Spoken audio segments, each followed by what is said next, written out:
Do we really believe that Allah does what He does?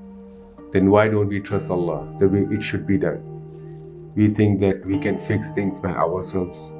If so, then why can't the best medicine would have saved us from disease or death?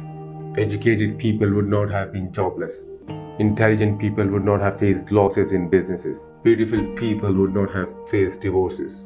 Rich people would not have been in depression. Best drivers would not have met with accidents.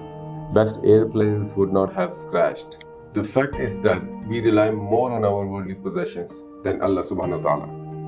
We don't rely on our share which is in Allah's hand. Why do we only rely on our abilities, our wealth and property? Allah subhanahu wa ta'ala says in Quran, and rely upon Allah, and sufficient is Allah as disposer of affairs. Prophet Muhammad sallallahu alaihi wasallam said, if you remember Allah, He will remember you.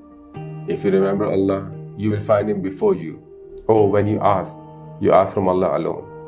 And when you seek help from Allah alone. It was learned that no one can change the decision of Allah. It is shirk to seek help from anyone other than Allah. The owner of profit and loss is Allah alone. If the servant stays focused to Allah, then Allah takes care of His servant. If you want to seek help, then ask from Allah alone. Try to trust in Allah. Prophet Muhammad said, ask from Allah subhanahu wa ta'ala even if you require lace of a shoe. If we really believe that Allah subhanahu wa ta'ala is our Lord, then tell your problems that how great is your Lord. May Allah subhanahu wa ta'ala guide us to trust Him in a real way.